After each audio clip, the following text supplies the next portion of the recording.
आप सुन रहे हैं जगत गुरु तत्वदर्शी संत रामपाल जी महाराज द्वारा लिखित पुस्तक गीता तेरा ज्ञान अमृत का पेज नंबर 161।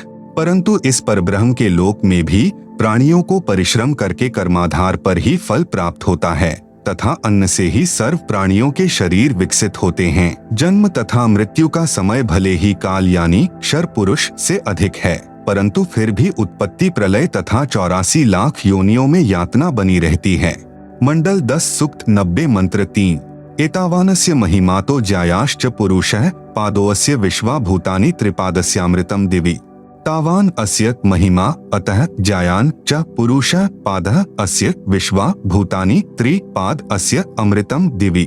अनुवाद अस्य यानी इस अक्षर पुरुष अर्थात परब्रह्म की तो एतावान यानी इतनी ही महिमा यानी प्रभुता है, च यानी तथा पुरुषः यानी वह परम अक्षर ब्रह्म अर्थात पूर्ण ब्रह्म परमेश्वर तो अतः यानी इससे भी ज्यायान यानी बड़ा है, विश्वा यानी समस्त, भूतानी यानी क्षर पुरुष तथा अक्षर पुरुष तथा इनके लोकों में तथा सत्यलोक तथा इन लोकों में जितने भी प्राणी हैं, अस्य यानी इस पूर्ण परमात्मा परम अक्षर पुरुष का, पादः यानी एक पैर है अर्थात एक अंश मात्र है, अस्य यानी इस परमेश्वर के, त्रि यानी तीन, दिवि यानी दिव्य लोक जैसे सत्यलोक, अलख लोक, अगम लोक, अमृतम यानी अविनाशी, पाद यानी दूसरा पैर है अर्थात जो भी सर्व ब्रह्मांडों में उत्पन्न है वह सत्य पुरुष पूर्ण परमात्मा का ही अंश या अंग है।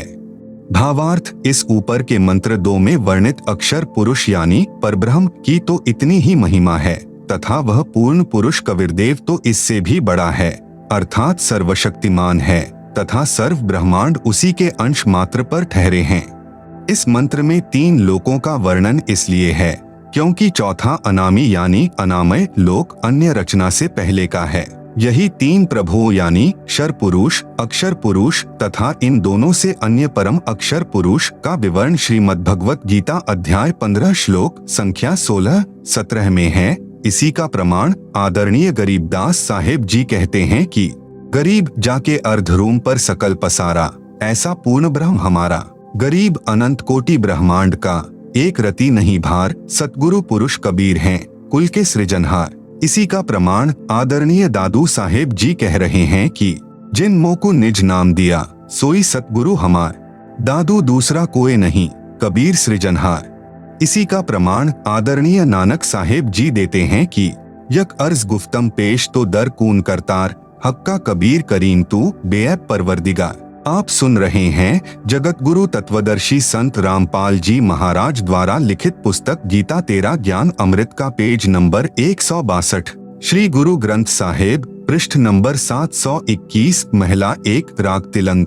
कून करतार का अर्थ होता है सर्व का रचनहार अर्थात शब्द शक्ति से रचना करने वाला शब्द स्वरूपी प्रभु। हक्का कबीर का अर्थ है सत कबीर, करीम का अर्थ दयालु, परवरदिगार का अर्थ परमात्मा है। मंडल 10 सूक्त 90 मंत्र 4। त्रिपादूर्ध्व उदैत पुरुषः पादोऽस्यः भवत् पुनः ततो विश्वं व्यक्रामत् साशनांशने अभि। त्रिपाद ऊर्ध्वः उदैत पुरुषः पादः अस्य यह अभवत् पुनः ततः विश्वं व्यक्रामत् सह अशनांशने अभि। अनुवाद पुरुषः यानी यह परम अक्षर ब्रह्म अर्थात अविनाशी परमात्मा, ऊर्ध्वः यानी ऊपर, त्रि यानी 3 लोक जैसे सत्यलोक, अलख लोक, अगम लोक रूप, पाद यानी पैर अर्थात ऊपर के हिस्से में, उदैत यानी प्रकट होता है अर्थात विराजमान है, अस्य यानी इसी परमेश्वर पूर्ण ब्रह्म का, पादः यानी एक पैर अर्थात एक हिस्सा जगत रूप, पुनर् यानी फिर, इह यानी यहाँ, अभवत यानी प्रकट होता है, ततः यानी इसलिए, सह यानी वह अविनाशी पूर्ण परमात्मा, अशनांशने यानी खाने वाले काल अर्थात क्षर पुरुष व न खाने वाले परब्रह्म अर्थात अक्षर पुरुष के भी, अभि यानी ऊपर, विश्वम यानी सर्वत्र, व्यक्रामत यानी व्याप्त है अर्थात उसकी प्रभुता सर्व ब्रह्मांडों व सर्व प्रभुओं पर है। वह कुल का मालिक है जिसने अपनी शक्ति को सर्व के ऊपर फैलाया है। भावार्थ यही सर्व सृष्टि रचनहार प्रभु अपनी रचना के ऊपर के हिस्से में तीनों स्थानों यानी सतलोक, अलख लोक, अगमलोक में 3 रूप में स्वयं प्रकट होता है अर्थात स्वयं ही विराजमान है। यहाँ अनामी लोक का वर्णन इसलिए नहीं किया क्योंकि अनामी लोक में कोई रचना नहीं है तथा अकह यानी अनामय लोक शेष रचना से पूर्व का है। फिर कहा है कि उसी परमात्मा के सत्यलोक से बिछुड़कर नीचे के ब्रह्म व परब्रह्म के लोक उत्पन्न होते हैं और वह पूर्ण परमात्मा खाने वाले ब्रह्म अर्थात काल से, क्योंकि ब्रह्म काल विराट श्रापवश 1,00,000 मानव शरीरधारी प्राणियों को खाता है तथा न खाने वाले परब्रह्म अर्थात अक्षर पुरुष से यानी परब्रह्म प्राणियों को खाता नहीं, परंतु जन्म मृत्यु कर्मदंड ज्यों का त्यों बना रहता है, भी ऊपर सर्वत्र व्याप्त है। अर्थात इस पूर्ण परमात्मा की प्रभुता सर्व के ऊपर है। कबीर परमेश्वर ही कुल का मालिक है, जिसने अपनी शक्ति को सर्व के ऊपर फैलाया है, जैसे सूर्य अपने प्रकाश को सर्व के ऊपर फैलाकर प्रभावित करता है, ऐसे पूर्ण परमात्मा ने अपनी शक्ति रूपी रेंज यानी क्षमता को सर्व ब्रह्मांडों को नियंत्रित रखने के लिए छोड़ा हुआ है। जैसे मोबाइल फोन का टावर एक देशीय होते हुए अपनी शक्ति अर्थात मोबाइल फोन की रेंज यानी क्षमता चहुं ओर फैलाए रहता है, इसी प्रकार पूर्ण प्रभु ने अपनी निराकार शक्ति सर्व व्यापक की है, जिससे पूर्ण परमात्मा सर्व ब्रह्मांडों को एक स्थान पर बैठकर नियंत्रित रखता है। आप सुन रहे हैं जगत गुरु तत्वदर्शी संत रामपाल जी महाराज द्वारा लिखित पुस्तक गीता तेरा ज्ञान अमृत का पेज नंबर 163। इसी का प्रमाण आदरणीय गरीबदास जी महाराज दे रहे हैं। अमृतवाणी राग कल्याण 3 चरण चिंतामणि साहेब शेष बदन पर छाए, माता पिता कुल न बंधु न किन्हे जननी जाए। मंडल 10 सूक्त 90 मंत्र 5। तस्माद् विराजायत विराजो अधि पुरुषः सजातो अत्यरिच्यत पश्चात भूमिंथो पुरः। तस्मात् विराट अजायत विराजः अधि पुरुषः स जातः अत्यरिच्यत पश्चात भूमिम अथः पुरः। अनुवाद तस्मात् यानी उसके पश्चात उस परमेश्वर सत्य पुरुष की शब्द शक्ति से, विराट यानी विराट अर्थात ब्रह्म जिसे क्षर पुरुष व काल भी कहते हैं, अजायत यानी उत्पन्न हुआ है, पश्चात यानी इसके बाद, विराजः यानी विराट पुरुष अर्थात काल भगवान से, अधि यानी बड़े, पुरुषः यानी परमेश्वर ने, भूमिम यानी पृथ्वी वाले लोक, काल ब्रह्म तथा परब्रह्म के लोक को, अत्यरिच्यत यानी अच्छी तरह रचा, अथः यानी फिर, पुरः यानी अन्य छोटे छोटे लोक, स यानी उस पूर्ण परमेश्वर ने ही, जातः यानी उत्पन्न किया अर्थात स्थापित किया। भावार्थ उपरोक्त मंत्र 4 में वर्णित तीनों लोकों अग्मलोक, अलखलोक तथा सतलोक की रचना के पश्चात पूर्ण परमात्मा ने ज्योति निरंजन ब्रह्म की उत्पत्ति की अर्थात उसी सर्वशक्तिमान परमात्मा पूर्ण ब्रह्म कबीरदेव यानी कबीर प्रभु से ही विराट अर्थात ब्रह्म यानी काल की उत्पत्ति हुई। यही प्रमाण गीता अध्याय 3 मंत्र 15 में है कि अक्षर पुरुष अर्थात अविनाशी प्रभु से ब्रह्म उत्पन्न हुआ। यही प्रमाण अथर्व वेद कांड 4 अनुवाक 1 सूक्त 3 में है कि पूर्ण ब्रह्म से ब्रह्म की उत्पत्ति हुई। उसी पूर्ण ब्रह्म ने भूमिम यानी भूमि आदि छोटे बड़े सर्व लोकों की रचना की। वह पूर्ण ब्रह्म इस विराट भगवान अर्थात ब्रह्म से भी बड़ा है अर्थात इसका भी मालिक है। मंडल 10 सूक्त 90 मंत्र 15। सप्तास्यासन परिध्यस्त्रः सप्त समिधः कृता देवा यद्यज्ञं तन्वाना अबध्नन् पुरुषं पशुं। सप्त अस्य आसन परिधयः त्रिसप्त समिधः कृता देवा यत् यज्ञं तन्वानाः अबध्नन् पुरुषं पशुं। अनुवाद सप्त यानी 7 संख ब्रह्मांड तो परब्रह्म के तथा त्रिसप्त यानी 21 ब्रह्मांड काल ब्रह्म के, समिधः यानी कर्मदंड दुख रूपी आग से दुखी, कृता यानी करने वाले, परिधयः यानी गोलाकार घेरा रूप सीमा में, आसन यानी विद्यमान हैं, यत यानी जो, पुरुषम यानी पूर्ण परमात्मा की, यज्ञम यानी विधिवत धार्मिक कर्म अर्थात पूजा करता है, पशुम यानी बलि के पशु रूपी काल के जाल में कर्म बंधन में बंधे, देवा यानी भक्तात्माओं को, तनवाना है यानी काल के द्वारा रचे अर्थात फैलाए पाप कर्म बंधन जाल से, अबधनन यानी बंधन रहित करता है अर्थात बंदी छुड़ाने वाला, बंदी छोड़ है। आप सुन रहे हैं जगत गुरु तत्वदर्शी संत रामपाल जी महाराज द्वारा लिखित पुस्तक गीता तेरा ज्ञान अमृत का पेज नंबर 164। भावार्थ 7 संख ब्रह्मांड पर ब्रह्म के तथा 21 ब्रह्मांड ब्रह्म के हैं, जिनमें गोलाकार सीमा में बंद पाप कर्मों की आग में जल रहे प्राणियों को वास्तविक पूजा विधि बताकर सही उपासना करवाता है। जिस कारण से बलि दिए जाने वाले पशु की तरह जन्म मृत्यु के काल यानी ब्रह्म के खाने के लिए तप्तशिला के कष्ट से पीड़ित भक्तात्माओं को काल के कर्म बंधन के फैलाए जाल को तोड़कर बंधन रहित करता है, अर्थात बंधन छुड़वाने वाला बंदी छोड़ है।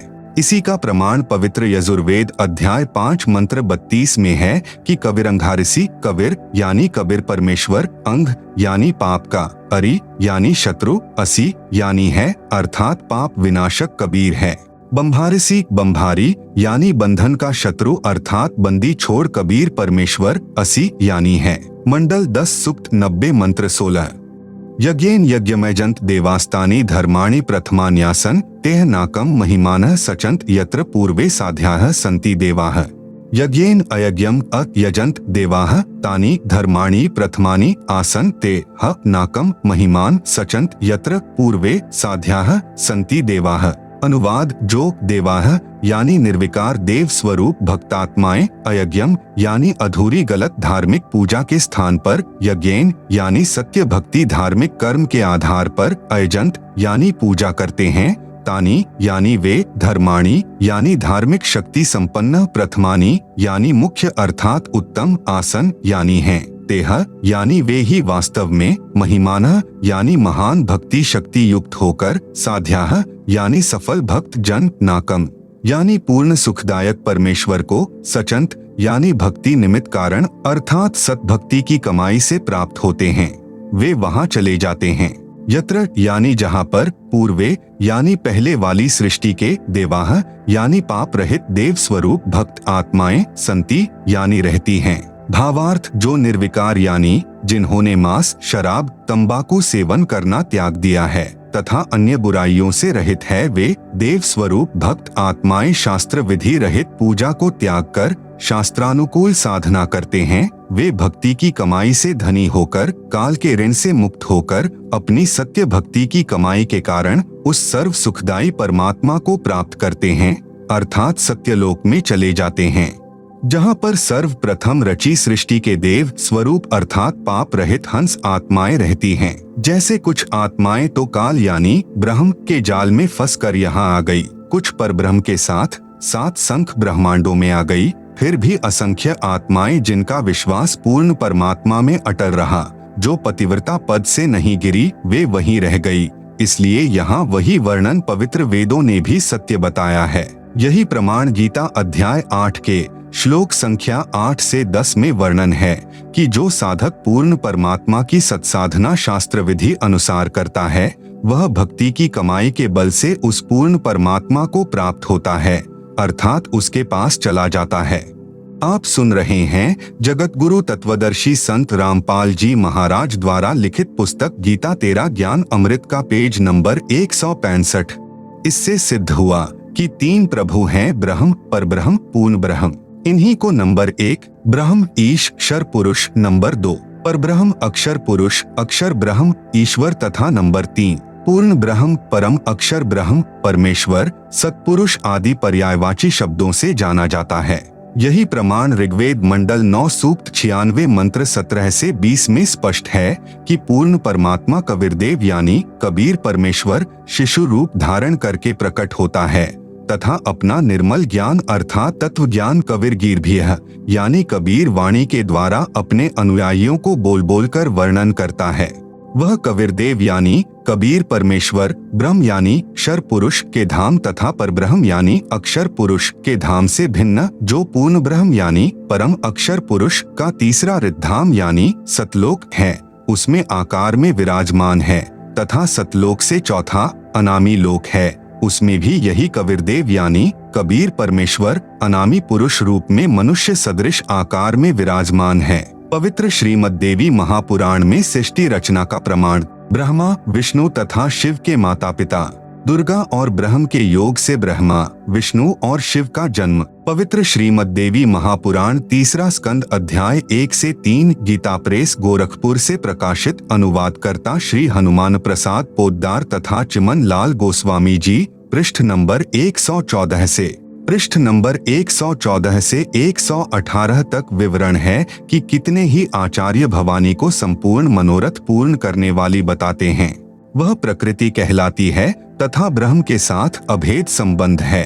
जैसे पत्नी को अर्धांगिनी भी कहते हैं, अर्थात दुर्गा ब्रह्म यानी काल की पत्नी है। एक ब्रह्मांड की सृष्टि रचना के विषय में राजा श्री परीक्षित के पूछने पर श्री व्यास जी ने बताया कि मैंने श्री नारद जी से पूछा था कि हे देवर्षे, इस ब्रह्मांड की रचना कैसे हुई। मेरे इस प्रश्न के उत्तर में श्री नारद जी ने कहा कि मैंने अपने पिता श्री ब्रह्मा जी से पूछा था कि हे पिताश्री, इस ब्रह्मांड की रचना आपने की या श्री विष्णु जी इसके रचयिता हैं या शिव जी ने रचा है, सच सच बताने की कृपा करें। तब मेरे पूज्य पिता श्री ब्रह्मा जी ने बताया कि बेटा नारद, मैंने अपने आप को कमल के फूल पर बैठा पाया था। मुझे नहीं मालूम इस अगाध जल में मैं कहां से उत्पन्न हो गया। 1000 वर्ष तक पृथ्वी का अन्वेषण करता रहा, कहीं जल का ओरछोर नहीं पाया। फिर आकाशवाणी हुई कि तप करो। 1000 वर्ष तक तप किया, फिर से सृष्टि करने की आकाशवाणी हुई। इतने में मधु और कैटभ नाम के 2 राक्षस आए। उनके भय से मैं कमल का डंठल पकड़कर नीचे उतरा। वहां भगवान विष्णु जी शेष शैया पर अचेत पड़े थे। आप सुन रहे हैं जगत गुरु तत्वदर्शी संत रामपाल जी महाराज द्वारा लिखित पुस्तक गीता तेरा ज्ञान अमृत का पेज नंबर 166। उनमें से एक स्त्री यानी प्रेतवत प्रविष्ट दुर्गा निकली। वह आकाश में आभूषण पहने दिखाई देने लगी। तब भगवान विष्णु होश में आए। अब मैं तथा विष्णु जी 2 थे। इतने में भगवान शंकर भी आ गए। देवी ने हमें विमान में बैठाया तथा ब्रह्मलोक में ले गई। वहाँ एक ब्रह्मा, एक विष्णु तथा एक शिव को और देखा। फिर एक देवी देखी। उसे देखकर विष्णु जी ने विवेक पूर्वक निम्न वर्णन किया। ब्रह्मकाल ने भगवान विष्णु को चेतना प्रदान कर दी। उसको अपने बाल्यकाल की याद आई, तब बचपन की कहानी सुनाई। पृष्ठ नंबर 119 से 120 पर भगवान विष्णु जी ने श्री ब्रह्मा जी तथा श्री शिव जी से कहा कि यह हम तीनों की माता है, यही जगत जननी प्रकृति देवी है। मैंने इस देवी को तब देखा था जब मैं छोटा सा बालक था। यह मुझे पालने में झुला रही थी। तीसरा स्कंद पृष्ठ नंबर 123 पर श्री विष्णु जी ने श्री दुर्गा जी की स्तुति करते हुए कहा, तुम शुद्ध स्वरूपा हो, यह सारा संसार तुम ही से उद्भासित हो रहा है। मैं यानी विष्णु, ब्रह्मा और शंकर हम सभी तुम्हारी कृपा से ही विद्यमान हैं। हमारा आविर्भाव यानी जन्म और तिरोभाव यानी मृत्यु हुआ करता है, अर्थात हम तीनों देव नाशवान हैं, केवल तुम ही नित्य यानी अविनाशी हो, जगत जननी हो, प्रकृति देवी हो। भगवान शंकर बोले, देवी यदि महाभाग विष्णु तुम ही से प्रकट यानी उत्पन्न हुए हैं, तो उनके बाद उत्पन्न होने वाले ब्रह्मा भी तुम्हारे ही बालक हुए। फिर मैं तमोगुणी लीला करने वाला शंकर क्या तुम्हारी संतान नहीं हुआ, अर्थात मुझे भी उत्पन्न करने वाली तुम ही हो।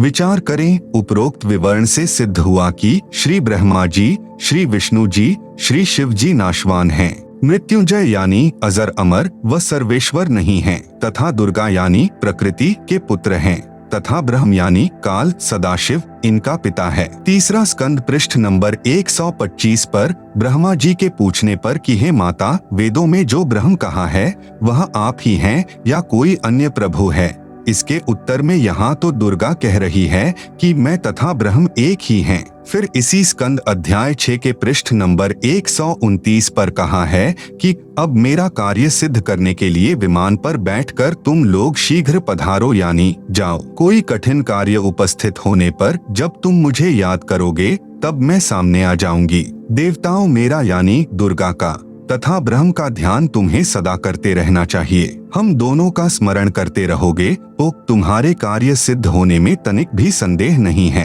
उपरोक्त व्याख्या से स्वसिद्ध है कि दुर्गा यानी प्रकृति तथा ब्रह्म यानी काल ही तीनों देवताओं के माता पिता हैं, तथा ब्रह्मा, विष्णु व शिव जी नाशवान हैं, वह पूर्ण शक्ति युक्त नहीं हैं। तीनों देवताओं श्री ब्रह्मा जी, श्री विष्णु जी, श्री शिव जी की शादी दुर्गा यानी प्रकृति देवी ने की। पृष्ठ नंबर 128, 129 पर तीसरे स्कंद में आप सुन रहे हैं जगत गुरु तत्वदर्शी संत रामपाल जी महाराज द्वारा लिखित पुस्तक गीता तेरा ज्ञान अमृत का पेज नंबर 167, गीता अध्याय नंबर 7 का श्लोक नंबर 12। ये च एव सात्विकाः भावाः राजसाः तामसाः च ये मतः एव इति तान विद्धि न तु अहम तेषु ते मयि। अनुवाद, च यानी और एव यानी भी, ये यानी जो, सात्विकाः यानी सत्वगुण विष्णु जी से स्थिति, भावाः यानी भाव हैं, और ये यानी जो, राजसाः यानी रजोगुण ब्रह्मा जी से उत्पत्ति, च यानी तथा, तामसाः यानी तमोगुण शिव से सहार हैं, तान यानी उन सबको तू, मतः एव यानी मेरे द्वारा सुनियोजित नियमानुसार ही होने वाले हैं, इति यानी ऐसा, विद्धि यानी जान, तु यानी परंतु वास्तव में, तेषु यानी उनमें, अहम यानी मैं, और ते यानी वे, मई यानी मुझ में, न यानी नहीं है। पवित्र शिव महापुराण में सृष्टि रचना का प्रमाण। काल ब्रह्म व दुर्गा से विष्णु, ब्रह्मा व शिव की उत्पत्ति। इसी का प्रमाण पवित्र श्री शिव पुराण गीता प्रेस गोरखपुर से प्रकाशित अनुवादकर्ता श्री हनुमान प्रसाद पोद्दार, इसके अध्याय 6 रुद्र संहिता पृष्ठ नंबर 100 पर कहा है कि जो मूर्ति रहित परब्रह्म है, उसी की मूर्ति भगवान सदाशिव है। इनके शरीर से एक शक्ति निकली, वह शक्ति अंबिका, प्रकृति यानी दुर्गा, त्रिदेव जननी यानी श्री ब्रह्मा जी, श्री विष्णु जी तथा श्री शिव जी को उत्पन्न करने वाली माता कहलाई, जिसकी 8 भुजाएं हैं। वे जो सदाशिव हैं, उन्हें शिव, शंभु और महेश्वर भी कहते हैं। पृष्ठ नंबर 101 पर वे अपने सारे अंगों में भस्म रमाए रहते हैं। उन काल रूपी ब्रह्म ने एक शिवलोक नामक क्षेत्र का निर्माण किया। फिर दोनों ने पति पत्नी का व्यवहार किया, जिससे एक पुत्र उत्पन्न हुआ। उसका नाम विष्णु रखा। शिव पुराण पृष्ठ नंबर 102। फिर रुद्र संहिता अध्याय नंबर 7 पृष्ठ नंबर 103 पर ब्रह्मा जी ने कहा कि मेरी उत्पत्ति भी भगवान सदाशिव यानी ब्रह्म, काल तथा प्रकृति यानी दुर्गा के संयोग से, अर्थात पति पत्नी के व्यवहार से ही हुई। फिर मुझे बेहोश कर दिया। फिर रुद्र संहिता अध्याय नंबर 9 पृष्ठ नंबर 110 पर कहा है कि इस प्रकार ब्रह्मा, विष्णु तथा रुद्र इन तीनों देवताओं में गुण हैं, परंतु शिव यानी काल ब्रह्म गुणातीत माने गए हैं। यहाँ पर 4 सिद्ध हुए, अर्थात सदाशिव यानी काल ब्रह्म व प्रकृति यानी दुर्गा से ही ब्रह्मा, विष्णु तथा शिव उत्पन्न हुए हैं। तीनों भगवानों श्री ब्रह्मा जी, श्री विष्णु जी तथा श्री शिव जी की माता जी श्री दुर्गा जी तथा पिता जी श्री ज्योति निरंजन यानी ब्रह्म है। यही तीनों प्रभु रजगुण ब्रह्मा जी, सतगुण विष्णु जी, तमगुण शिव जी हैं। आप सुन रहे हैं जगत गुरु तत्वदर्शी संत रामपाल जी महाराज द्वारा लिखित पुस्तक गीता तेरा ज्ञान अमृत का पेज नंबर 168, पवित्र श्रीमद् भगवत गीता जी में सृष्टि रचना का प्रमाण। इसी का प्रमाण पवित्र गीता जी अध्याय 14 श्लोक 3 से 5 तक है। ब्रह्म यानी काल कह रहा है कि प्रकृति यानी दुर्गा तो मेरी पत्नी है, मैं ब्रह्म यानी काल इसका पति हूँ। हम दोनों के संयोग से सर्व प्राणियों सहित तीनों गुणों यानी रजगुण ब्रह्मा जी, सतगुण विष्णु जी, तमगुण शिव जी की उत्पत्ति हुई है। मैं यानी ब्रह्म सर्व प्राणियों का पिता हूँ तथा प्रकृति यानी दुर्गा इनकी माता है। मैं इसके उदर में बीज स्थापना करता हूँ, जिससे सर्व प्राणियों की उत्पत्ति होती है। प्रकृति यानी दुर्गा से उत्पन्न तीनों गुण यानी रजगुण ब्रह्मा, सतगुण विष्णु तथा तमगुण शिव जीव को कर्म आधार से शरीर में बांधते हैं। यही प्रमाण अध्याय 15 श्लोक 1 से 4 तथा 16, 17 में भी है। गीता अध्याय नंबर 15 का श्लोक नंबर 1, ऊर्ध्वमूलम अधःशाखम अश्वत्थम प्राहुः अव्ययम छंदांसि यस्य पर्णानि यह तम वेद सह वेदवित्। अनुवाद ऊर्ध्वमूलम यानी ऊपर को पूर्ण परमात्मा आदि पुरुष परमेश्वर रूपी जड़ वाला, अधःशाखम यानी नीचे को तीनों गुण अर्थात रजगुण ब्रह्मा, सतगुण विष्णु व तमगुण शिव रूपी शाखा वाला, अव्ययम यानी अविनाशी, अश्वत्थम यानी विस्तारित पीपल का वृक्ष है, यस्य यानी जिसके, छंदांसी यानी जैसे वेद में छंद है, ऐसे संसार रूपी वृक्ष के भी विभाग छोटे छोटे हिस्से टहनियां व पर्णानी यानी पत्ते, प्राहुः यानी कहे हैं, तम यानी उस संसार रूप वृक्ष को, यह यानी जो, वेद यानी इसे विस्तार से जानता है, सह यानी वह, वेदवित यानी पूर्ण ज्ञानी अर्थात तत्वदर्शी है। गीता अध्याय नंबर 15 का श्लोक नंबर 2, अधः च ऊर्ध्वं प्रसृताः तस्य शाखाः गुण प्रवृद्धाः विश्वप्रवालाः अधः च मूलानि अनुसंततानि कर्मानुबंधीनि मनुष्यलोके। अनुवाद तस्य यानी उस वृक्ष की, अधः यानी नीचे, च यानी और ऊर्ध्वम यानी ऊपर, गुण प्रवेद्धा यानी तीनों गुणों ब्रह्मा, रजगुण, विष्णु, सतगुण, शिव, तमगुण रूपी, प्रसृता यानी फैली हुई, विश्व प्रवालाह यानी विकार, काम, क्रोध, मोह, लोभ, अहंकार रूपी कोपल, शाखा यानी डाली ब्रह्मा, विष्णु, शिव, कर्मानुबंधिनी यानी जीव को कर्मों में बांधने की, मूलानी यानी जड़े अर्थात मुख्य कारण हैं, च यानी तथा, मनुष्यलोके यानी मनुष्यलोक अर्थात पृथ्वी लोक में, अधः यानी नीचे, नरक 84 लाख जूनियों में, ऊर्ध्वम यानी ऊपर स्वर्ग लोक आदि में, अनुसंततानी यानी व्यवस्थित किए हुए हैं। गीता अध्याय नंबर 15 का श्लोक नंबर 3। न रूपम अस्य इह तथा उपलभ्यते न अंतः न च आदिह न च संप्रतिष्ठा अश्वत्थम एनम सुविरूढ़ मूलम असंगशस्त्रेण दृढ़ेन छित्वा। अनुवाद, अस्य यानी इस रचना का, न यानी नहीं, आदिह यानी शुरुआत, च यानी तथा, न यानी नहीं, अंतः यानी अंत है, न यानी नहीं, तथा यानी वैसा, रूपम यानी स्वरूप, उपलभ्यते यानी पाया जाता है, च यानी तथा, ये यानी यहाँ विचार काल में अर्थात मेरे द्वारा दिया जा रहा गीता ज्ञान में पूर्ण जानकारी मुझे भी न यानी नहीं है, संप्रतिष्ठा यानी क्योंकि सर्व ब्रह्मांडों की रचना की अच्छी तरह स्थिति का मुझे भी ज्ञान नहीं है। आप सुन रहे हैं जगत गुरु तत्वदर्शी संत रामपाल जी महाराज द्वारा लिखित पुस्तक गीता तेरा ज्ञान अमृत का पेज नंबर 169। एनम यानी इस, सुविरूढ़ मूलम यानी अच्छी तरह स्थायी स्थिति वाला, अश्वत्थम यानी मजबूत स्वरूप वाले संसार रूपी वृक्ष के ज्ञान को, असंगशस्त्रेण यानी पूर्ण ज्ञान रूपी, दृढ़ेन यानी दृढ़ सूक्ष्म वेद अर्थात तत्वज्ञान के द्वारा जानकर, छित्वा यानी काटकर अर्थात निरंजन की भक्ति को क्षणिक अर्थात क्षण भंगुर जानकर ब्रह्मा, विष्णु, शिव, ब्रह्म तथा परब्रह्म से भी आगे पूर्ण ब्रह्म की तलाश करनी चाहिए। गीता अध्याय नंबर 15 का श्लोक नंबर 4। ततः पदम तत् परिमार्गितव्यम यस्मिन् गताः न निवर्तन्ति भूयः तम एक च आद्यम पुरुषम प्रपद्ये यतः प्रवृत्तियः प्रसृता पुराणी। अनुवाद, जब तत्वदर्शी संत मिल जाए, ततः यानी इसके पश्चात, तत् यानी उस परमात्मा के, पदम यानी पद स्थान अर्थात सतलोक को, परिमार्गितव्यम यानी भली भांति खोजना चाहिए, यस्मिन यानी जिसमें, गताह यानी गए हुए साधक, भूयः यानी फिर, न निवर्तन्ति यानी लौटकर संसार में नहीं आते, च यानी और, यतः यानी जिस परमात्मा परम अक्षर ब्रह्म से, पुराणी यानी आदि, प्रवृत्तिः यानी रचना, सृष्टि, प्रसृता यानी उत्पन्न हुई है, तम यानी अज्ञात, आधम यानी आदि, यम अर्थात मैं काल निरंजन, पुरुषम यानी पूर्ण परमात्मा की, एव यानी ही, प्रपद्ये यानी मैं शरण में हूँ तथा उसी की पूजा करता हूँ। गीता अध्याय नंबर 15 का श्लोक नंबर 16। द्वौ इमौ पुरुषौ लोके क्षरः च अक्षरः एव च क्षरः सर्वाणि भूतानि कूटस्थः अक्षरः उच्यते। अनुवाद, लोके यानी इस संसार में, द्वौ यानी दो प्रकार के, क्षरः यानी नाशवान, च यानी और, अक्षरः यानी अविनाशी, पुरुषौ यानी भगवान हैं, एव यानी इसी प्रकार, इमौ यानी इन दोनों प्रभुओं के लोकों में, सर्वाणी यानी संपूर्ण, भूतानि यानी प्राणियों के शरीर तो, क्षरः यानी नाशवान, च यानी और, कूटस्थ यानी जीवात्मा, अक्षरः यानी अविनाशी, उच्यते यानी कहा जाता है। गीता अध्याय नंबर 15 का श्लोक नंबर 17।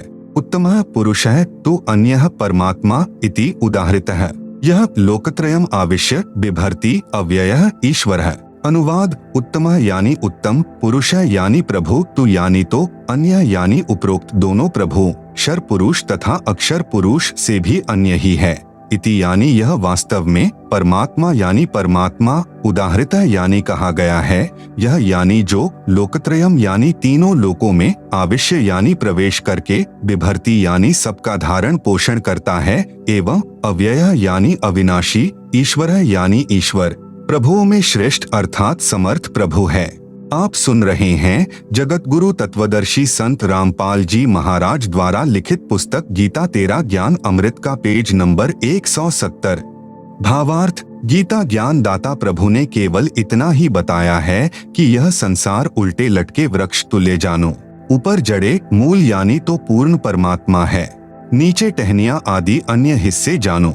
इस संसार रूपी वृक्ष के प्रत्येक भाग का भिन्न भिन्न विवरण जो संत जानता है वह तत्वदर्शी संत है, जिसके विषय में गीता अध्याय 4 श्लोक नंबर 34 में कहा है। गीता अध्याय 15 श्लोक नंबर 2-3 में केवल इतना ही बताया है कि 3 गुण रूपी शाखा हैं। यहाँ विचार काल में अर्थात गीता में आपको मैं यानी गीता ज्ञान दाता पूर्ण जानकारी नहीं दे सकता, क्योंकि मुझे इस संसार की रचना के आदि व अंत का ज्ञान नहीं है। उसके लिए गीता अध्याय 4 श्लोक नंबर 34 में कहा है कि किसी तत्वदर्शी संत से उस पूर्ण परमात्मा का ज्ञान जानो। इस गीता अध्याय 15 श्लोक 1 में उस तत्वदर्शी संत की पहचान बताई है कि वह संसार रूपी वृक्ष के प्रत्येक भाग का ज्ञान कराएगा, उसी से पूछो। गीता अध्याय 15 के श्लोक 4 में कहा है कि उस तत्वदर्शी संत के मिल जाने के पश्चात उस परमपद परमेश्वर की खोज करनी चाहिए, अर्थात उस तत्वदर्शी संत के बताए अनुसार साधना करनी चाहिए, जिससे पूर्ण मोक्ष यानी अनादि मोक्ष प्राप्त होता है।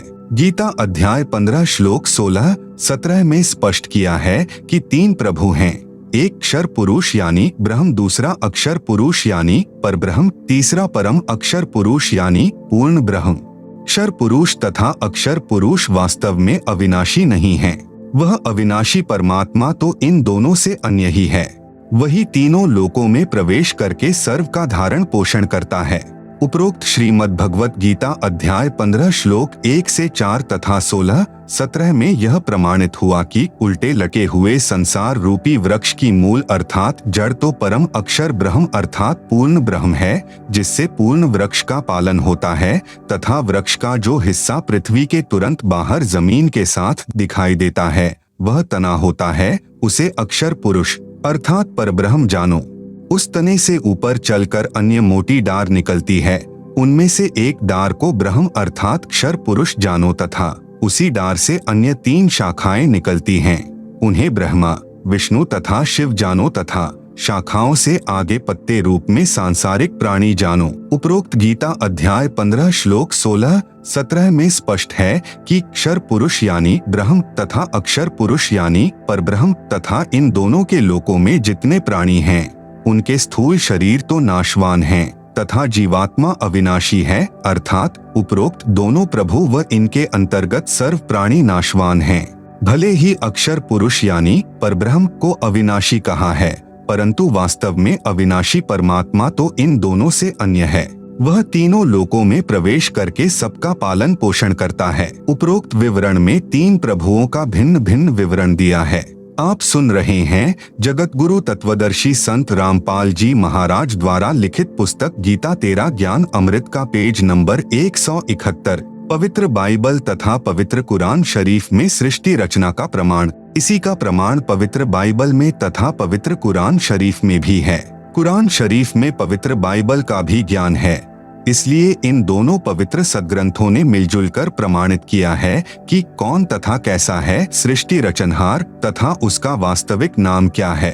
पवित्र बाइबल उत्पत्ति ग्रंथ पृष्ठ नंबर 2 पर चैप्टर 1 वर्सेस 20, चैप्टर 2 वर्सेस 5 पर 6वां दिन प्राणी और मनुष्य अन्य प्राणियों की रचना करके 26 फिर परमेश्वर ने कहा हम मनुष्य को अपने स्वरूप के अनुसार अपनी समानता में बनाएं जो सर्व प्राणियों को काबू रखेगा। 27 तब परमेश्वर ने मनुष्य को अपने स्वरूप के अनुसार उत्पन्न किया, अपने ही स्वरूप के अनुसार परमेश्वर ने उसको उत्पन्न किया, नर और नारी करके मनुष्यों की सृष्टि की। 29 प्रभु ने मनुष्यों के खाने के लिए जितने बीज वाले छोटे पेड़ तथा जितने पेड़ों में बीज वाले फल होते हैं वे भोजन के लिए प्रदान किए हैं, मांस खाना नहीं कहा है। 7वां दिन विश्राम का दिन, परमेश्वर ने 6 दिन में सर्व सृष्टि की उत्पत्ति की तथा 7वें दिन विश्राम किया। पवित्र बाइबल ने सिद्ध कर दिया कि परमात्मा मानव सदृश शरीर में है, जिसने 6 दिन में सर्व सृष्टि की रचना की तथा फिर विश्राम किया। पवित्र कुरान शरीफ सूरत फुरकानी 25 आयत नंबर 52, 58, 59, आयत 52 फला तुतियल काफिरन व जहिदहुम बिही जिहादन कबीरा यानी कबीरन। इसका भावार्थ है कि हजरत मोहम्मद जी का खुदा यानी प्रभु कह रहा है कि हे पैगंबर, आप काफिरों यानी जो एक प्रभु की भक्ति त्याग कर अन्य देवी देवताओं तथा मूर्ति आदि की पूजा करते हैं का कहा मत मानना, क्योंकि वे लोग कबीर को पूर्ण परमात्मा नहीं मानते। आप मेरे द्वारा दिए इस कुरान के ज्ञान के आधार पर अटल रहना कि कबीर ही पूर्ण प्रभु है तथा कबीर अल्लाह के लिए संघर्ष करना यानी लड़ना नहीं अर्थात अडिग रहना। आयत 58 व तवक्कल अलल हरूल्लजीला यमूतु व सब्बे बिहमदिही व कफा बिही बिजुनुबी इबादिही खबीरा यानी कबीरा। भावार्थ है कि हजरत मोहम्मद जी जिसे अपना प्रभु मानते हैं वह अल्लाह यानी प्रभु किसी और पूर्ण प्रभु की तरफ संकेत कर रहा है कि यह पैगंबर उस कबीर परमात्मा पर विश्वास रख जो तुझे जिंदा महात्मा के रूप में आकर मिला था। वह कभी मरने वाला नहीं है अर्थात वास्तव में अविनाशी है। तारीफ के साथ उसकी पाकी यानी पवित्र महिमा का गुणगान किए जा। वह कबीर अल्लाह यानी कबीरदेव पूजा के योग्य है तथा अपने उपासकों के सर्व पापों को विनाश करने वाला है। आप सुन रहे हैं जगत गुरु तत्वदर्शी संत रामपाल जी महाराज द्वारा लिखित पुस्तक गीता तेरा ज्ञान अमृत का पेज नंबर 172 आयत 59 अलजी खलक समावाती वलर्ज वमा बैनहुमा फी सित्तती अयामिन सुम्मस्तवा अल्लर्शी अर्रहमानु फसल बिही खबीरन यानी कबीरन। भावार्थ है कि हजरत मोहम्मद को कुरान शरीफ बोलने वाला प्रभु यानी अल्लाह कह रहा है कि वह कबीर प्रभु वही है जिसने जमीन तथा आसमान के बीच में जो भी विद्यमान है सर्व सृष्टि की रचना 6 दिन में की तथा 7वें दिन ऊपर अपने सत्यलोक में सिंहासन पर विराजमान हो गया यानी बैठ गया। उसके विषय में जानकारी किसी बाखबर यानी तत्वदर्शी संत से पूछो। उस पूर्ण परमात्मा की प्राप्ति कैसे होगी तथा वास्तविक ज्ञान तो किसी तत्वदर्शी संत यानी बाखबर से पूछो, मैं नहीं जानता। उपरोक्त दोनों पवित्र धर्मों यानी ईसाई तथा मुसलमान के पवित्र शास्त्रों ने भी मिलजुल कर प्रमाणित कर दिया कि सर्व सृष्टि रचनहार, सर्व पाप विनाशक, सर्व शक्तिमान अविनाशी परमात्मा मानव सदृश शरीर में आकार में है तथा सत्यलोक में रहता है। उसका नाम कबीर है। उसी को अल्लाहु अकबिरू भी कहते हैं। आदरणीय धर्मदास जी ने पूज्य कबीर प्रभु से पूछा कि हे सर्वशक्तिमान, आज तक यह तत्व ज्ञान किसी ने नहीं बताया, वेदों के मर्मज्ञ ज्ञानियों ने भी नहीं बताया। इससे सिद्ध है कि चारों पवित्र वेद तथा चारों पवित्र कतेब यानी कुरान शरीफ आदि झूठे हैं। पूर्ण परमात्मा ने कहा, कबीर वेद कतेब झूठे नहीं भाई, झूठे हैं जो समझे नहीं। भावार्थ है कि चारों पवित्र वेद ऋग्वेद, अथर्ववेद, यजुर्वेद, सामवेद तथा पवित्र चारों कतेब कुरान शरीफ, जबूर, तौरात, इंजिल गलत नहीं हैं, परंतु जो इनको नहीं समझ पाए वे नादान हैं।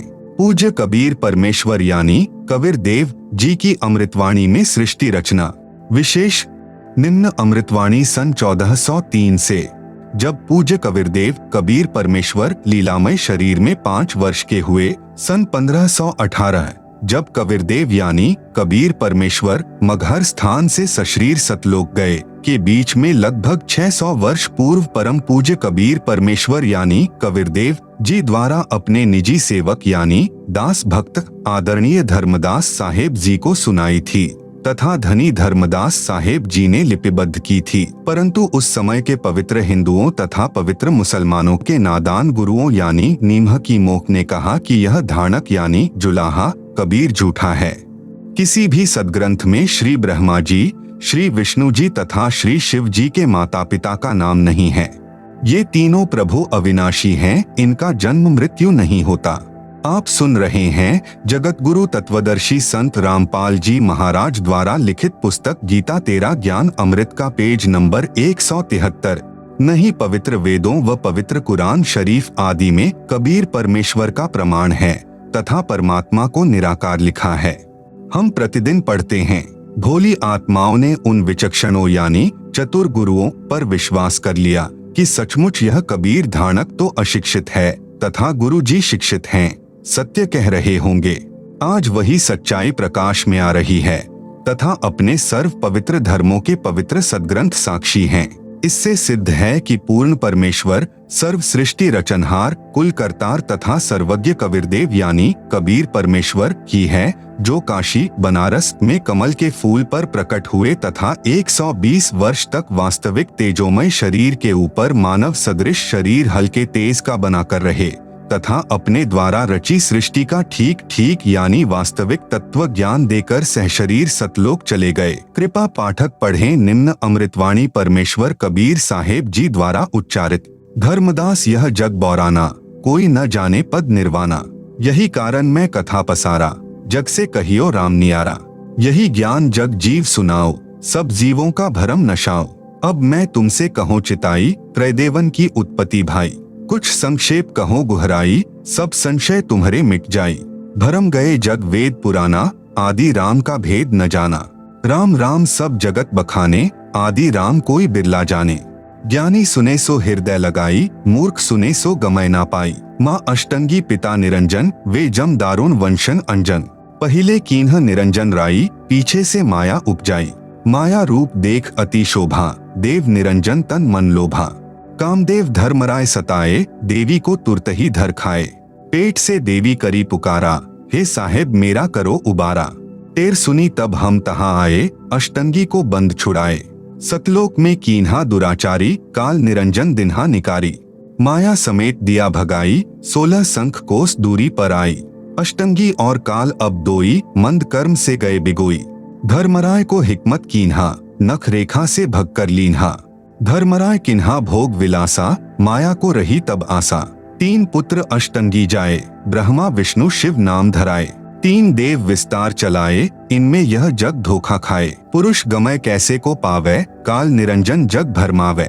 3 लोक अपने सुत दीन्हा, सुन्न निरंजन बासा लीन्हा। अलख निरंजन सुन्न ठिकाना, ब्रह्मा विष्णु शिव भेद न जाना। आप सुन रहे हैं जगत गुरु तत्वदर्शी संत रामपाल जी महाराज द्वारा लिखित पुस्तक गीता तेरा ज्ञान अमृत का पेज नंबर 174। 3 देव सो उनको धावे, निरंजन का व्यापार ना पावे। अलख निरंजन बड़ा बटपारा, 3 लोक जीव की न आहारा। ब्रह्मा विष्णु शिव नहीं बचाए, सकल खाए पुन धूर उड़ाए। तिनके सुत हैं तीनों देवा, आंधर जीव करत हैं सेवा। अकाल पुरुष काहू नहीं चीन्हा, काल पाए सभी गह लीन्हा। ब्रह्म काल सकल जग जाने, आदि ब्रह्म को ना पहचाने। तीनों देव और अवतारा, ताको भजे सकल संसारा। तीनों गुण का यह विस्तारा, धर्मदास मैं कहूँ पुकारा। गुण तीनों की भक्ति में, भूल परो संसार। कहे कबीर निज नाम बिन, कैसे उतरे पार। उपरोक्त अमृतवाणी में परमेश्वर कबीर साहेब जी अपने निजी सेवक श्री धर्मदास साहेब जी को कह रहे हैं कि धर्मदास यह सर्व संसार तत्व ज्ञान के अभाव से विचलित है। किसी को पूर्ण मोक्ष मार्ग तथा पूर्ण सृष्टि रचना का ज्ञान नहीं है। इसलिए मैं आपको मेरे द्वारा रची सृष्टि की कथा सुनाता हूँ। बुद्धिमान व्यक्ति तो तुरंत समझ जाएंगे, परंतु जो सर्व प्रमाणों को देखकर भी नहीं मानेंगे तो वे नादान प्राणी काल प्रभाव से प्रभावित हैं। वे भक्ति योग्य नहीं। अब मैं बताता हूँ तीनों भगवानों यानी ब्रह्मा जी, विष्णु जी तथा शिव जी की उत्पत्ति कैसे हुई। इनकी माता जी तो अष्टंगी यानी दुर्गा है तथा पिता ज्योति निरंजन यानी ब्रह्म काल है। पहले ब्रह्म की उत्पत्ति अंडे से हुई, फिर दुर्गा की उत्पत्ति हुई। दुर्गा के रूप पर आसक्त होकर काल यानी ब्रह्म ने गलती यानी छेड़छाड़ की, तब दुर्गा यानी प्रकृति ने इसके पेट में शरण ली। मैं वहां गया जहां ज्योति निरंजन काल था। तब भवानी को ब्रह्म के उदर से निकालकर 21 ब्रह्मांड समेत 16 संख कोस की दूरी पर भेज दिया। ज्योति निरंजन यानी धर्मराय ने प्रकृति देवी यानी दुर्गा के साथ भोग विलास किया। इन दोनों के संयोग से तीनों गुणों यानी श्री ब्रह्मा जी, श्री विष्णु जी तथा श्री शिव जी की उत्पत्ति हुई। इन्हीं तीनों गुणों यानी रजगुण ब्रह्मा जी, सतगुण विष्णु जी, तमगुण शिव जी की ही साधना करके सर्व प्राणी काल जाल में फंसे हैं। जब तक वास्तविक मंत्र नहीं मिलेगा, पूर्ण मोक्ष कैसे होगा। विशेष प्रिय पाठक विचार करें कि श्री ब्रह्मा जी, श्री विष्णु जी तथा श्री शिव जी की स्थिति अविनाशी बताई गई थी। सर्व हिंदू समाज अभी तक तीनों परमात्माओं को अजर, अमर व जन्म मृत्यु रहित मानते रहे, जबकि ये तीनों नाशवान हैं। इनके पिता काल रूपी ब्रह्म तथा माता दुर्गा यानी प्रकृति अष्टांगी हैं। जैसा आपने पूर्व प्रमाणों में पढ़ा, यह ज्ञान अपने शास्त्रों में भी विद्यमान है, परंतु हिंदू समाज के कलयुगी गुरुओं, ऋषियों, संतों को ज्ञान नहीं। जो अध्यापक पाठ्यक्रम यानी सिलेबस से ही अपरिचित है, वह अध्यापक ठीक नहीं यानी वह विद्वान नहीं है। विद्यार्थियों के भविष्य का शत्रु है। आप सुन रहे हैं जगत गुरु तत्वदर्शी संत रामपाल जी महाराज द्वारा लिखित पुस्तक गीता तेरा ज्ञान अमृत का पेज नंबर 175। इसी प्रकार जिन गुरुओं को अभी तक यह नहीं पता कि श्री ब्रह्मा, श्री विष्णु तथा श्री शिव जी के माता पिता कौन हैं, तो वे गुरु, ऋषि, संत ज्ञानहीन हैं, जिस कारण से सर्व भक्त समाज को शास्त्र विरुद्ध ज्ञान यानी लोक वेद अर्थात दंत कथा सुनाकर अज्ञान से परिपूर्ण कर दिया। शास्त्र विधि विरुद्ध भक्ति साधना करा के परमात्मा के वास्तविक लाभ यानी पूर्ण मोक्ष से वंचित रखा, सबका मानव जन्म नष्ट करा दिया। क्योंकि श्रीमद् भगवत गीता अध्याय 16 श्लोक 23-24 में यही प्रमाण है कि जो शास्त्र विधि त्याग कर मनमाना आचरण यानी पूजा करता है उसे कोई लाभ नहीं होता। पूर्ण परमात्मा कबीर जी ने सन 1403 से ही सर्व शास्त्रों युक्त ज्ञान अपनी अमृतवाणी यानी कबीरवाणी में बताना प्रारंभ किया था, परंतु उन अज्ञानी गुरुओं ने यह ज्ञान भक्त समाज तक नहीं जाने दिया, जो वर्तमान में सर्व सदग्रंथों से स्पष्ट हो रहा है। इससे सिद्ध है कि कबीरदेव यानी कबीर प्रभु तत्वदर्शी संत रूप में स्वयं पूर्ण परमात्मा ही आए थे। आदरणीय गरीबदास साहेब जी की अमृतवाणी में सृष्टि रचना का प्रमाण आदि रामायणी सदग्रंथ पृष्ठ नंबर 690 से 692 तक। आदि रामायणी अदली सारा जा दिन होते धुंधुंकारा, सतपुरुष कीन्हा प्रकाशा हम होते तखत कबीर खवासा। मन मोहिनी सिरजी माया सतपुरुष एक ख्याल बनाया, धर्मराय सिरजे दरबानी 64 जुग तप सेवा ठानी। पुरुष पृथ्वी जाकू दीन ही राज करो देवा आधीनी। ब्रह्मंड 21 राज तुम्ह दीन्हा, मन की इच्छा सब जुग लीन्हा। माया मूल रूप एक छाजा, मोही लिए जिन्हू धर्मराजा। धर्म का मन चंचल चित धारिया, मन माया का रूप बिचारा। चंचल चेरी चपल चिरागा, या के पर से सरबस जागा। धर्मराय किया मन का भागी, विषय वासना संग से जागी। आदि पुरुष अदली अनुरागी, धर्मराय दिया दिल से त्यागी। पुरुष लोक से दिया ढहा ही, अगम दीप चली आए भाई। सहज दास जिस दीप रहनता, कारण कौन कौन कुलपंथा। धर्मराय बोले दरबानी, सुनो सहज दास ब्रह्मज्ञानी। 64 जुग हम सेवा कीन ही, पुरुष पृथ्वी हम कून दीन ही। चंचल रूप भया मन बौरा, मन मोहिनी ठगिया भौरा। सतपुरुष के ना मन भाए, पुरुष लोक से हम चली आए।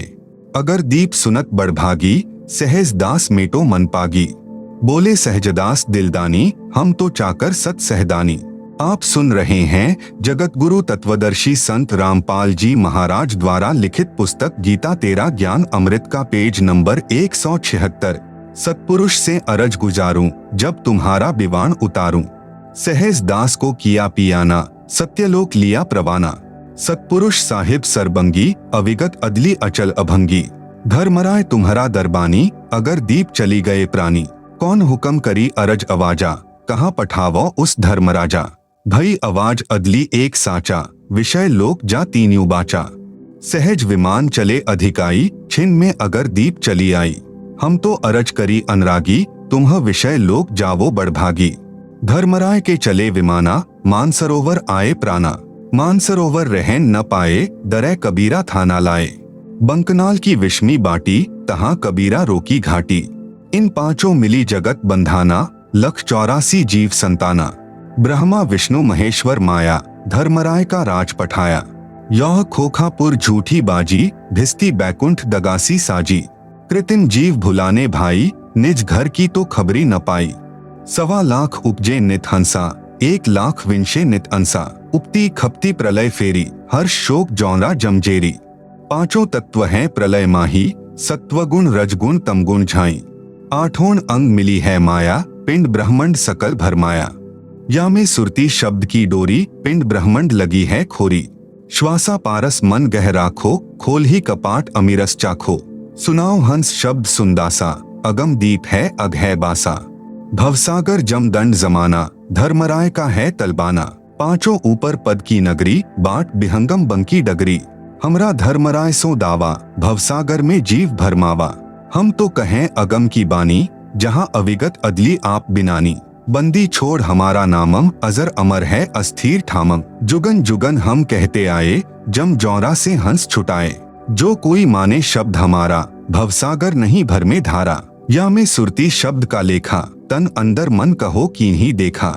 दास गरीब अगम की बानी, खोजा हंसा शब्द सहदानी। उपरोक्त अमृतवाणी का भावार्थ है कि आदरणीय गरीबदास साहेब जी कह रहे हैं कि यहाँ पहले केवल अंधकार था तथा पूर्ण परमात्मा कबीर साहेब जी सत्यलोक में तख्त यानी सिंहासन पर विराजमान थे। हम वहाँ चाकर थे। परमात्मा ने ज्योति निरंजन को उत्पन्न किया, फिर उसके तप के प्रतिफल में 21 ब्रह्मांड प्रदान किए। आप सुन रहे हैं जगत गुरु तत्वदर्शी संत रामपाल जी महाराज द्वारा लिखित पुस्तक गीता तेरा ज्ञान अमृत का पेज नंबर 177। फिर माया यानी प्रकृति की उत्पत्ति की। युवा दुर्गा के रूप पर मोहित होकर ज्योति निरंजन यानी ब्रह्म ने दुर्गा यानी प्रकृति से बलात्कार करने की चेष्टा की। ब्रह्म को उसकी सजा मिली, उसे सत्यलोक से निकाल दिया तथा श्राप लगा कि 1 लाख मानव शरीरधारी प्राणियों का प्रतिदिन आहार करेगा, 1.25 लाख उत्पन्न करेगा। यहाँ सर्व प्राणी जन्म मृत्यु का कष्ट उठा रहे हैं। यदि कोई पूर्ण परमात्मा का वास्तविक शब्द यानी सच्चा नाम जाप मंत्र हमारे से प्राप्त करेगा, उसको काल की बंद से छुड़वा देंगे। हमारा बंदी छोड़ नाम है। आदरणीय गरीबदास जी अपने गुरु व प्रभु कबीर परमात्मा के आधार पर कह रहे हैं कि सच्चे मंत्र अर्थात सत्य नाम व सार शब्द की प्राप्ति कर लो, पूर्ण मोक्ष हो जाएगा। नहीं तो नकली नाम दाता संतों व महंतों की मीठी मीठी बातों में फंसकर शास्त्र विधि रहित साधना करके काल जाल में रह जाओगे, फिर कष्ट पर कष्ट उठाओगे। गरीबदास जी महाराज की वाणी, सतग्रंथ साहिब पृष्ठ नंबर 690 से सहाभार। माया आदि निरंजन भाई, अपने जाए आपे खाई, ब्रह्मा विष्णु महेश्वर चेला, ओम सोहम का है खेला। शिखर शून्य में धर्म अन्यायी, जिन शक्ति डायन महल पठाई, लाख ग्रासें नित उठी दूती, माया आदि तख्त की कूती। 1.25 लाख घड़िए नित भांडे, हंसा उत्पत्ति प्रलय डांडे, ये तीनों चेला बटपारी, सिरजे पुरुषा सिरजी नारी। खोखापुर में जीव भुलाए, स्वप्ना बहिष्ट बैकुंठ बनाए, यह हरहट का कुआ लोई, या गल बंध्या है सब कोई। कीड़ी कुंजर और अवतारा, हरहट डोरी बंधे कई बारा, अरब अलिल इंद्र हैं भाई, हरहट डोरी बंधे सब आई।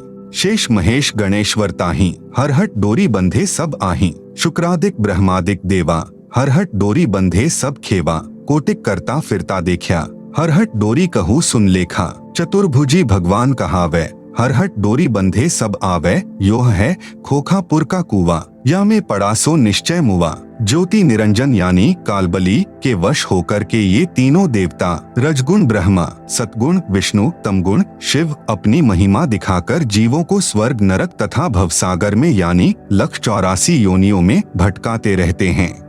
ज्योति निरंजन अपनी माया से नागिनी की तरह जीवों को पैदा करते हैं और फिर मार देते हैं, जिस प्रकार उसको नागिनी खा जाती है। फन मारते समय कई अंडे फूट जाते हैं क्योंकि नागिनी के काफी अंडे होते हैं। आप सुन रहे हैं जगत गुरु तत्वदर्शी संत रामपाल जी महाराज द्वारा लिखित पुस्तक गीता तेरा ज्ञान अमृत का पेज नंबर 178। जो अंडे फूटते हैं उनमें से बच्चे निकलते हैं। यदि कोई बच्चा नागिनी अपनी दुम से अंडों के चारों ओर कुंडली बनाती है, फिर उन अंडों पर अपना फन मारती है, जिससे अंडा फूट जाता है, उसमें से बच्चा निकल जाता है। कुंडली यानी सरपनी की दुम का घेरा से बाहर निकल जाता है तो वह बच्चा बच जाता है, नहीं तो कुंडली में वह यानी नागिनी छोड़ती नहीं। जितने बच्चे उस कुंडली के अंदर होते हैं उन सबको खा जाती है। माया काली नागिनी अपने जाए खात, कुंडली में छोड़े नहीं, 100 बातों की बात। इसी प्रकार यह कालबली का जाल है। निरंजन तक की भक्ति पूरे संत से नाम लेकर करेंगे तो भी इस निरंजन की कुंडली यानी 21 ब्रह्मांडों से बाहर नहीं निकल सकते। स्वयं ब्रह्मा, विष्णु, महेश आदि माया शेरावाली भी निरंजन की कुंडली में हैं। ये बेचारे अवतार धार कर आते हैं और जन्म मृत्यु का चक्कर काटते रहते हैं। इसलिए विचार करें, सोहम जाप जो कि ध्रुव व प्रहलाद व शुकदेव ऋषि ने जपा, वह भी पार नहीं हुए, क्योंकि श्री विष्णु पुराण के प्रथम अंश के अध्याय 12 के श्लोक 93 में पृष्ठ 51 पर लिखा है कि ध्रुव केवल एक कल्प अर्थात 1000 चतुर्युग तक ही मुक्त है, इसलिए काल लोक में ही रहे। तथा ओम नमः भगवते वासुदेवाय मंत्र जाप करने वाले भक्त भी कृष्ण तक की भक्ति कर रहे हैं। वे भी 84 लाख योनियों के चक्कर काटने से नहीं बच सकते। यह परम पूज्य कबीर साहिब जी व आदरणीय गरीबदास साहिब जी महाराज की वाणी प्रत्यक्ष प्रमाण देती हैं। अनंत कोटि अवतार हैं, माया के गोविंद, करता हो अवतरे, बहुर पड़े जगफंद। आप सुन रहे हैं जगत गुरु तत्वदर्शी संत रामपाल जी महाराज द्वारा लिखित पुस्तक गीता तेरा ज्ञान अमृत का पेज नंबर 179 पर काल लोक में जन्म मरण रूपी हरहट यानी चक्र का चित्र दिया गया है, जिसे आप पुस्तक में देख सकते हैं। आप सुन रहे हैं जगत गुरु तत्वदर्शी संत रामपाल जी महाराज द्वारा लिखित पुस्तक गीता तेरा ज्ञान अमृत का पेज नंबर 180। सतपुरुष कबीर साहिब जी की भक्ति से ही जीव मुक्त हो सकता है। जब तक जीव सतलोक में वापस नहीं चला जाएगा, तब तक काल लोक में इसी तरह कर्म करेगा और की हुई नाम व दान धर्म की कमाई स्वर्ग रूपी होटलों में समाप्त करके वापस कर्म आधार से 84 लाख प्रकार के प्राणियों के शरीर में कष्ट उठाने वाले काल लोक में चक्कर काटता रहेगा। माया यानी दुर्गा से उत्पन्न होकर करोड़ों गोविंद यानी ब्रह्मा विष्णु शिव मर चुके हैं। भगवान का अवतार बनकर आए थे, फिर कर्म बंधन में बंधकर कर्मों को भोग कर 84 लाख योनियों में चले गए। जैसे भगवान विष्णु जी को देवर्षि नारद का श्राप लगा, वे श्री रामचंद्र रूप में अयोध्या में आए, फिर श्री राम जी रूप में बाली का वध किया था। उस कर्म का दंड भोगने के लिए श्री कृष्ण जी का जन्म हुआ। फिर बाली वाली आत्मा शिकारी बना तथा अपना प्रतिशोध लिया। श्री कृष्ण जी के पैर में विषाक्त तीर मारकर वध किया। महाराज गरीबदास जी अपनी वाणी में कहते हैं, ब्रह्मा विष्णु महेश्वर माया और धर्मराय कहिए, इन पांचों मिल परपंच बनाया, वाणी हमरी लहिए। इन पांचों मिल जीव अटकाए, जुगन जुगन हम आन छुटाए, बंदी छोड़ हमारा नामम, अजर अमर है अस्थिर ठामम। पीर पैगंबर कुतुब औलिया, सुर नर मुनिजन ज्ञानी, येता को तो राह न पाया, जम के बंधे प्राणी। धर्मराय की धूमा धामी, जम पर जंग चलाऊं, जोरा को तो जान न दूंगा, बांध अदल घर ल्याऊं। काल अकाल दोहों को मोसू, महाकाल सिर मूडू, मैं तो तख्त हजूरी हुक्मी, चोर खोज कून ढूंढू। मूला माया मग में बैठी, हंसा चुन चुन खाई, ज्योति स्वरूपी भया निरंजन, मैं ही करता भाई। संहस 88 दीप मुनीश्वर, बंधे मुला डोरी, ऐत्या में जम का तलबाना, चलिए पुरुष किशोरी। मूला का तो माथा दागू, सत की मोहर करूंगा, पुरुष दीप कून हंस चलाऊं, डरा न रोकन दूंगा। हम तो बंदी छोड़ कहावा, धर्मराय है चकवे, सतलोक की सकल सुनावा, वाणी हमरी अखवे। 9 लख पटट न ऊपर खेलूं, साहदरे कून रोकू, 12 कोटि कटक सब काटू, हंस पठाऊ मोखू। 14 भुवन गमन है मेरा, जल थल में सरबंगी, खालिक खलक खलक में खालिक, अविगत अचल अभंगी। अगर अलील चक्र है मेरा, जित से हम चलाए, पांचों पर प्रवाना मेरा, बंधी छुटा बंधाए।